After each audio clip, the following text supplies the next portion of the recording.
everybody, and welcome back to Talking with Talents. Today I have Kate Davies-Speak with me, and we're going to be chatting about everything from the industry to Showreel Share that is coming up on February the 26th. I think I'm right in thinking that 26th, and lots more. So thank you all for tuning in, and thank you, Kate, for joining me today. Honestly, it was nice to have an excuse to get out of my pajamas, I think. So I really appreciate the invitation. No worries. Something I always ask everyone when they come on is, for you, how did it all begin? Where did the dream start for you? Thank you for asking. So yeah, quite a long time ago, when I was back at college, I was studying art and design, graphics and English language. That was my main passions. I'd always been interested in things like singing and dancing, but I wasn't really I hadn't really ever explored drama at all. My friend at the time, Lisa, had just been cast in a production of West Side Story, and she was sort of going in for, I don't know, it was like a recall or something like that. It was only like a college production, but it was the college that I was at, St. Brendan's, did pretty elaborate and exciting shows, and she just wanted me to go along for a bit of moral support to her recall. Anyway, when I was there, they actually asked if I would audition for the role of Anita, and I did. And again, because I enjoy singing and stuff as well, and I'm pleased to say they cast me in it. And I just it was a big deal for me because sort of prior to that, I'll hold my hands up and admit I was quite shy. I found it quite difficult to look at people in the eye when I was talking to them. It was just kind of my thing, really, whereas I was always just known for drawing and keeping myself to myself. And being part of that production, not only was it just, I just absolutely fell in love with West Side Story itself, bringing that character to life, but experiencing that buzz that all actors can relate to, where you first step out on stage and it's terrifying but really exhilarating, like adrenaline, you wouldn't believe, really. And I think it came at the right time for me, because I was really full well into my A levels at the time, but I wasn't overly passionate about all of them, in particular graphics, which I thought would be my thing, because as I said, I was always into drawing. And I just remember getting stopped in the corridor at the college, and it was just one of the members of staff, and she's like, "Oh, I saw you in West Side Story. You were brilliant. I hope you're on the drama course here and all that." And I was like, "Well, no." And it came at a point where I was in a crossroads of trying to decide what to do next. So in the end, I dropped graphics, and I moved on to a different college once I finished my A levels, and then pursued BTEC in performing arts. Oh, nice. And then stuck around for quite some time. Ended up doing HND drama. I did the evening courses in Sanford Meisner. And yeah, usual story. You bite the acting bug. Every actor has their thing, but for me, it was West Side Story that got me in there. And I just remember when I finished studying, we were doing a performance of Les Mis, and when it finished, I was crying. Typical drama queen, I suppose. But I was like, why are you so upset? I was like, because this is it now. It's finished. I finished college, and I even then I knew that it wasn't an easy industry to actually go into for work, and I thought that would be the end of the line, really. But I was lucky that my sort of year head in the drama department was friends with a director of a theatre company in Taunton called the Taunton Brewhouse Theatre Company. And they'd sort of got first nod that they were going to be casting for their sort of professional production of a murder mystery musical called Something's Afoot. Nice. And I was invited to audition for that, and lucky enough to be cast in it. And it was incredible because it literally blended in with me finishing studying. And like a couple of weeks later, I was straight off on tour for 3 months. And it was brilliant because, I just felt like it was a real sort of run up into working in the industry professionally. And we didn't make a ton of money, and the digs were quite basic. But I just remember waking up every day thinking, I'm actually getting paid to go into a theatre and perform twice a day, or sometimes it was just the evenings, but it was just incredible. And I never really looked back. And I suppose, by the way, do stop me because I will waffle. I will keep waffling. All right. I've done the big roundabout story, but now I'll bring it kind of up to speed a little bit. So after that, I dipped in and out of going back to working at the college in the drama department and helping students with learning difficulties, or just generally trying to make the industry more understandable to students that found it a little bit more difficult. it was great as well, because that was like getting paid to be almost like getting paid to be a student, because I was still relearning being around that. Yeah. Anyway, I then went off to work in Spain for 3 years, Sitges near Barcelona, which is incredible, for a company called the English Theatre Company. And we just became like a little family there. And well, we were based in Sitges in Spain, but we toured throughout Belgium, France, Holland, all the islands like Mallorca, Menorca, Ibiza. And again, getting paid to do something I loved. It was a harder job, and a lot of actors don't like TIE, which is theatre and education. But we were just basically performing comedy shows like Sherlock Holmes, Mulan, things like that, setting up the stage ourselves, performing, packing up, driving off to a hotel halfway down the country, and repeating that for like pretty much the best part of 3 years.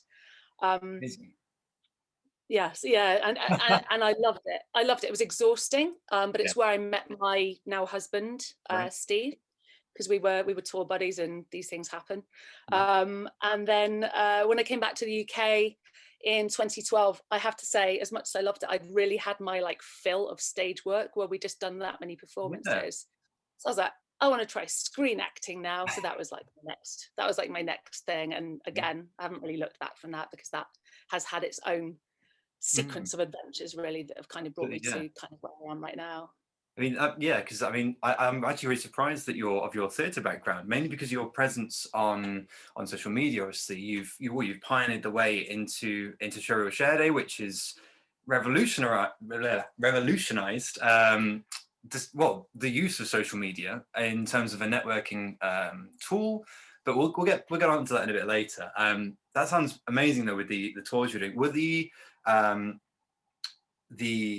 murder mystery ones, was it like a site specific sort of audience participation one where they are involved? Yeah, sadly not. Ah. The murder mystery one was just a ridiculous but brilliant story. It was kind of like watching a musical version of Cluedo. But Okay.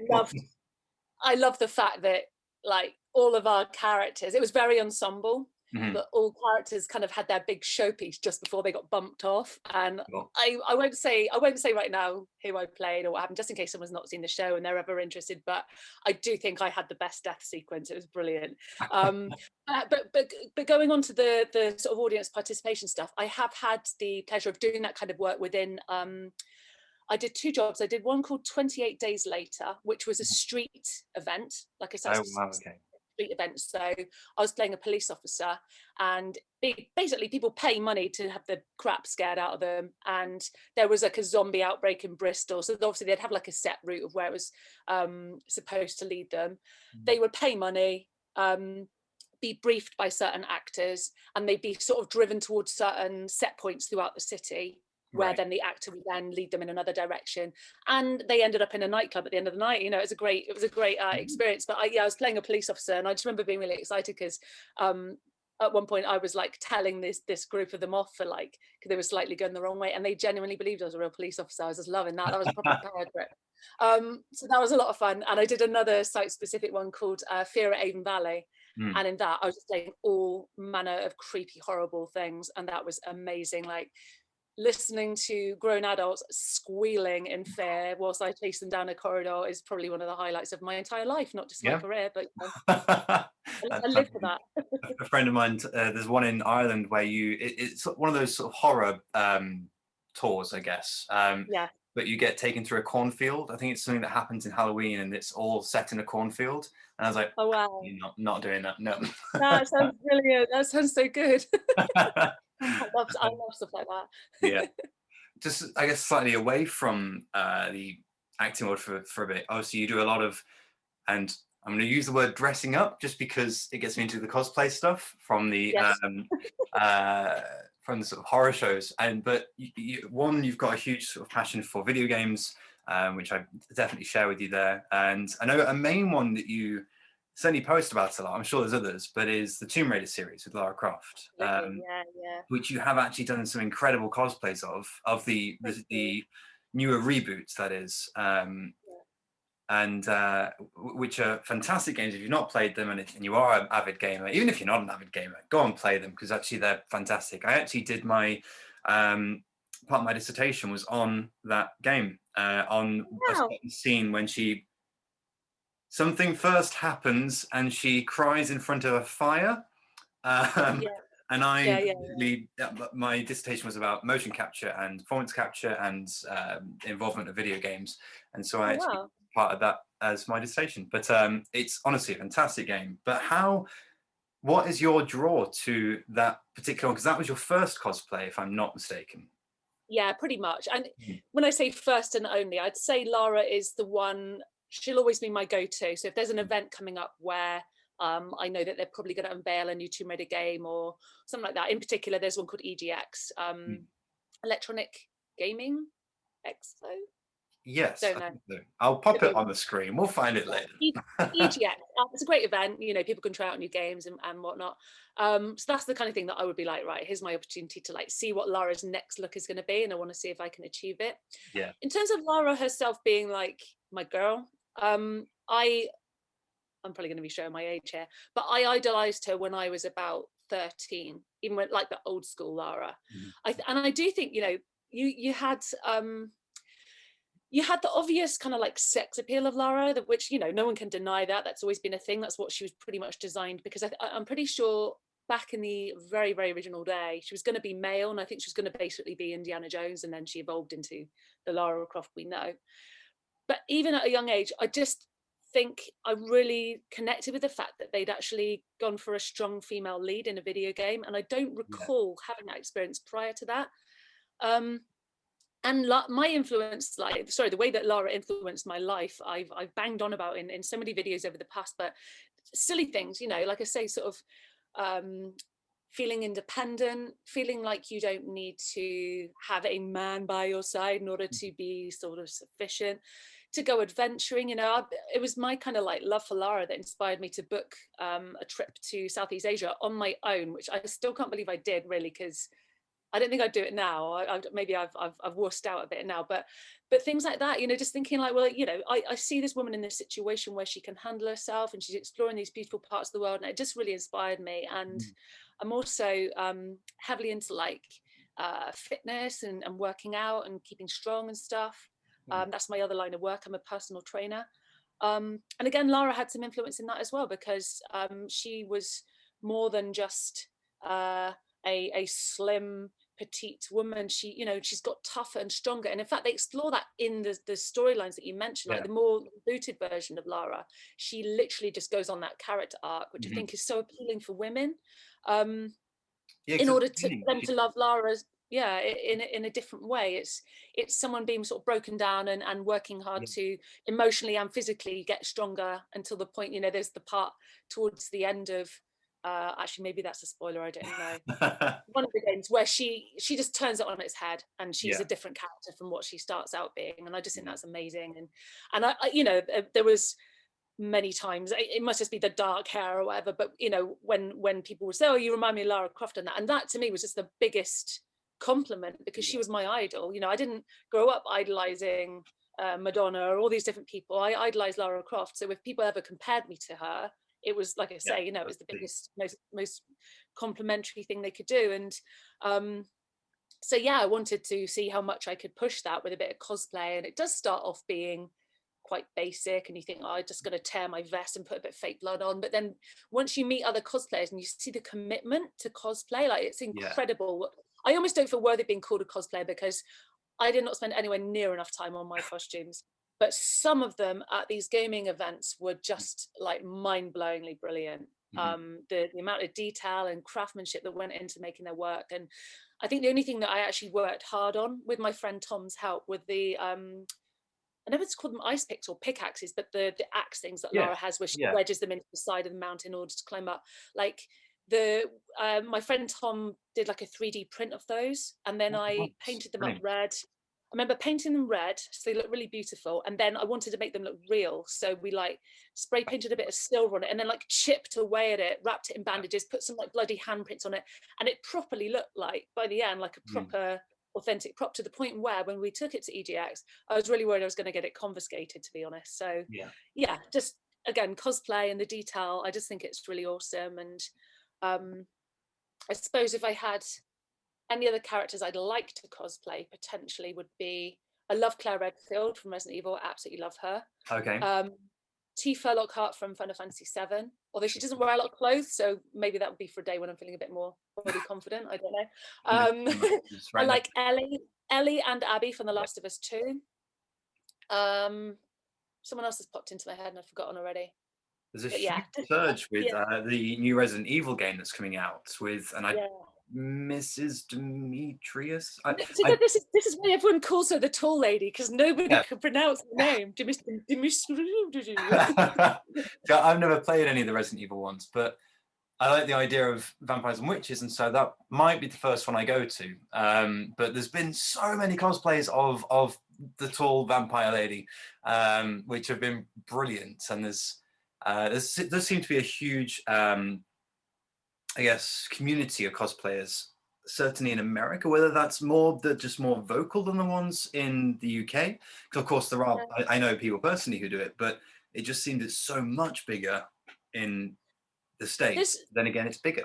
So, there's almost like an apologetic love for cosplay in the UK. I found that I've even just been out in town where I live in Bristol before, and I've seen people that I know are cosplaying because I recognise some of their stuff, but they're not dressed up as like your really obvious characters. And I've actually gone up to them, spoken to them, be like, "Don't worry, I'm one of you. This is cool." But they look like really embarrassed about it, and it's like, but don't be, because and I think actors can relate to this more than anything. Like, if you love a character and you get joy out of like dressing up as them and being around people that are also into the same thing, like, it's really not, you don't have to be ashamed of it. And I just think it's another form of expression and creativity, and it's nice. But they definitely, the ones in Bristol, like I said, they're almost like underground cosplay events. Whereas at least when I went to EGX in London and in Birmingham, like, you'd be on the tube on the way to them, and I didn't feel remotely embarrassed about being dressed as Lara Croft, because there was a bunch of other cosplayers and everyone was just minding their own business, and I was like, this is nice. I could just be Lara and sit on the train. This is lovely. But it's I just, with anything, I don't think people should ever be ashamed of being into something and showing it to people. Absolutely. And I really hope to be going to the Comic-Cons when, I've never been to one, and I really want to go. And 2020, I was set to go. I was like, right, let's do this. I'm going to go to one. And then March, and I was like, right. Okay. Maybe next year, and probably. Who would you be? Which character would you be? I am actually currently in pre-production for a costume for Star-Lord. Oh, okay, cool. Yeah, I was possibly. I have done them in the past without realizing that's what they were called. So way before I heard the term cosplay, I did I actually did Tim Burton's Mad Hatter, which I might put a picture up. We'll see. But it's. I think you could do like a young Chris Redfield or a Leon Kennedy type thing as well. So if you ever want to like join forces on a Resident Evil cosplay, we'll just play them first, or at least look at the images. I'll look at the images and let's do it. I know Chris Stone as well. He does a lot of cosplays and goes to the comic. Yeah, his are really good. His are really good. They're really good. They're really good. But yeah, is there any future games on the horizon that you're not even necessarily cosplaying, but just ecstatic and can't wait for? I know you were talking about Cyberpunk a while back, I think. Is that yourself? Yeah. Cyberpunk I've put on hold at the moment, only because I think I'm assuming you've heard about some of the problems that Cyberpunk has faced. I still think it looks like an incredible game, but I think if I'm going to play it, I kind of want to play the version of it that it deserves to have out there. So I have a PS5, and I'd like to wait for a PS5 patched version. They can wean out any of the little bugs and stuff. I feel like the company was under tremendous pressure to churn out a game of that scale. They were getting, they were, unfortunately, in that industry, they do get quite harassed, and lots of time constraints and lots of overworking going on. And I think they felt that they had to put it out, and it wasn't ready to be seen. And it's a shame, because something of that scale deserves like a worthy. You look at the Witcher franchise, and the scale of those are phenomenal. Yeah. I think. The next game I've actually sort of pre-ordered, I've already bought, is Resident Evil. I have to remember the number, 8. Dear God. Which I am excited about, but I have to admit I'm a little bit disheartened that so far it doesn't look like they're going to go down the VR route, and I just think it's a huge step back, because Resident Evil 7 in VR was undoubtedly one of the best gaming experiences I have ever Right. suffered. Like, it's terrifying. And although, yeah, it's almost unbearably scary, but I've managed to get through it a few times. I'm actually replaying it at the moment. But like, how can you go from that experience to then just going to the flat screen version and pulling people back away from something that's amazing? So I want Resi 8 and I'm getting Resi 8 and I'm looking forward to it, but I just think they're really missing something if they don't at least try and give it a VR update. I'm hoping, I create this little fantasy in my head and then I start to believe it.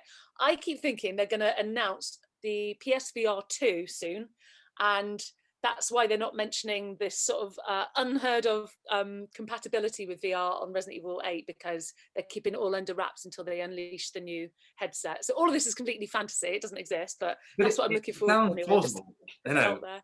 Yeah. Let me believe it. So, And I'm currently downloading a demo. It's probably finished now, to be honest. Little Nightmares 2.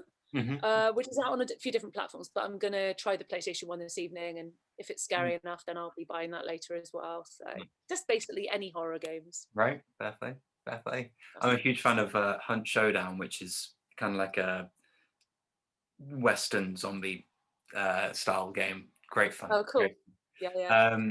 So in terms of obviously things getting locked down into 2020 and everything shutting down, you actually had quite a you actually managed to keep working on these experimental and indie projects that were going out in 2020, and I know you were doing some casting as well, and you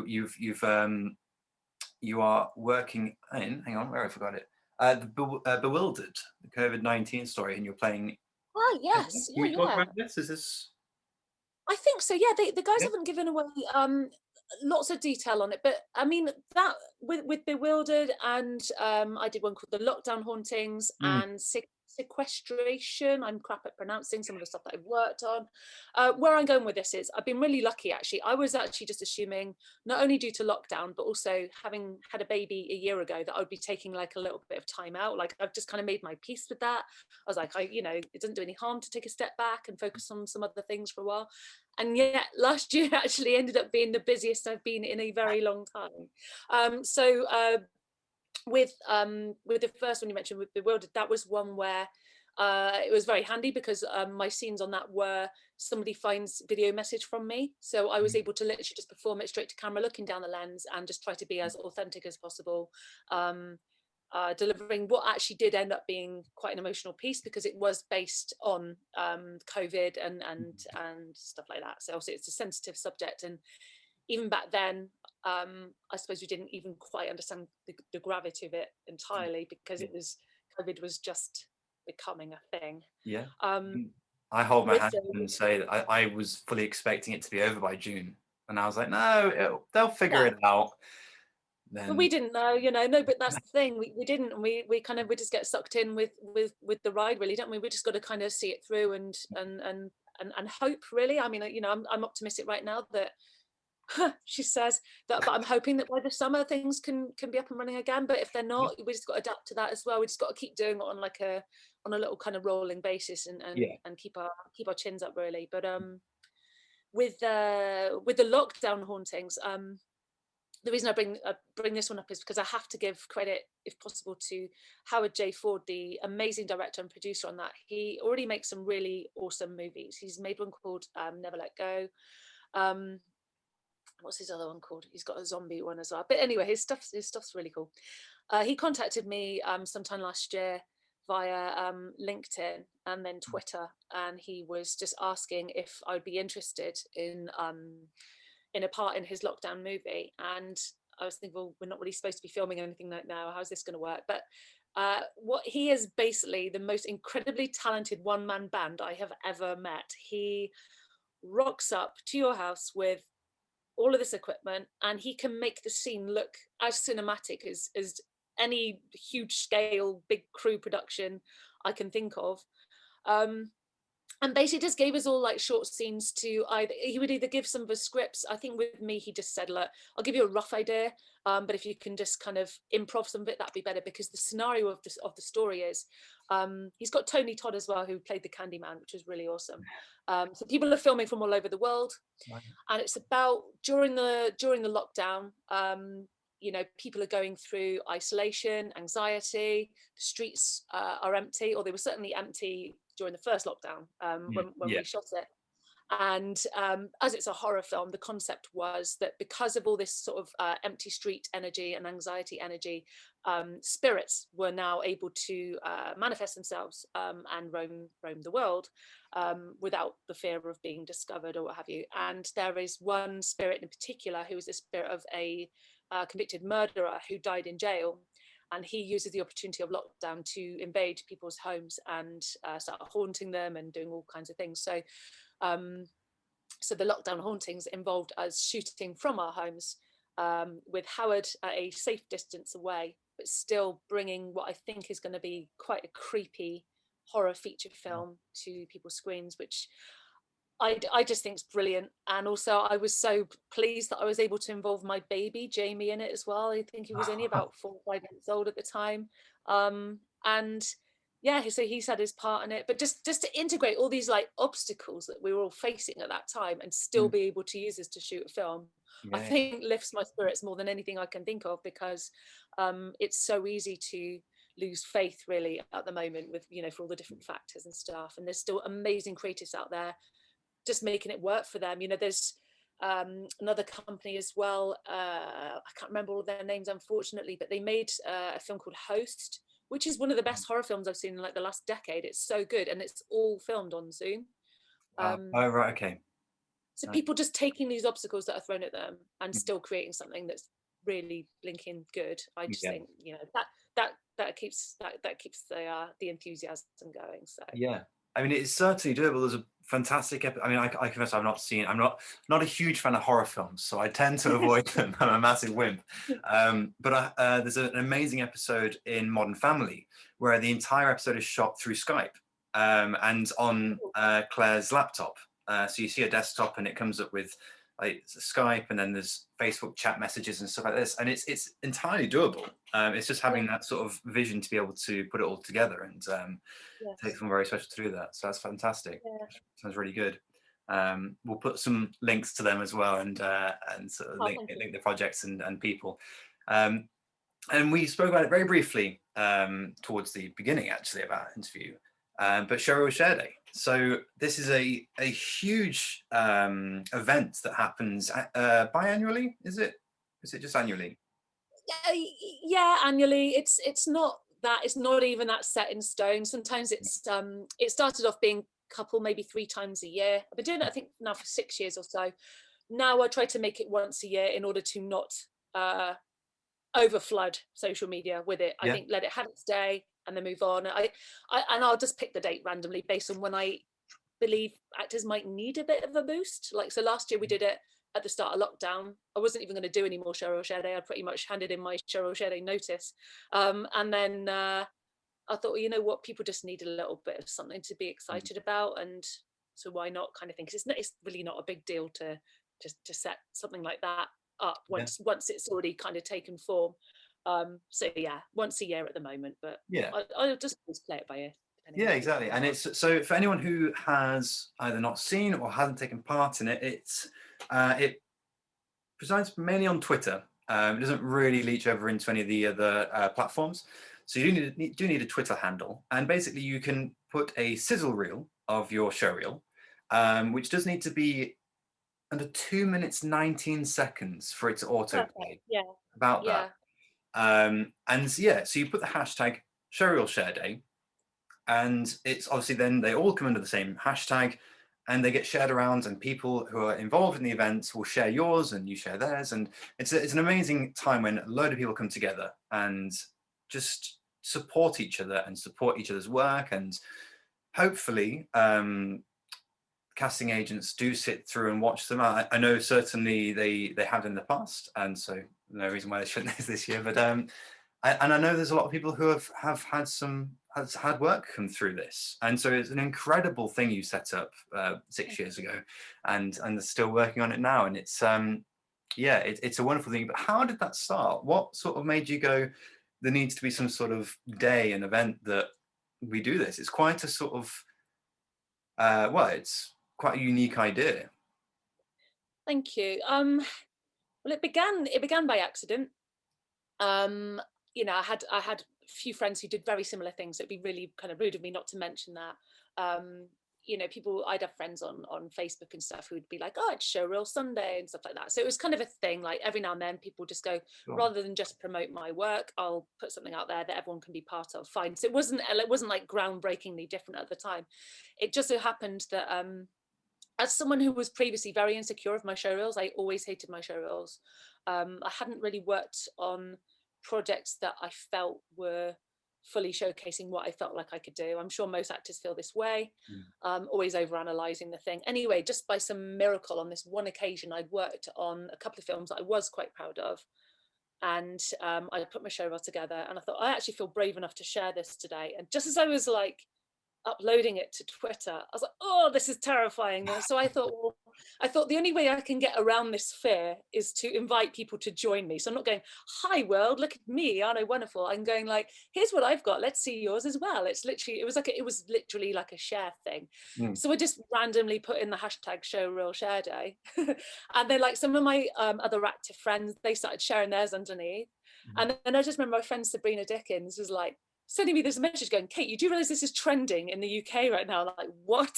It was literally, it was totally an accident, and I can't be like all like holier than thou about it. It was just a thing. But because it did well, and because agents did start to look, you know, I was getting really nice messages from United agents, Oh, wow. and Curtis Brown, agents that I quite frankly would never have heard from.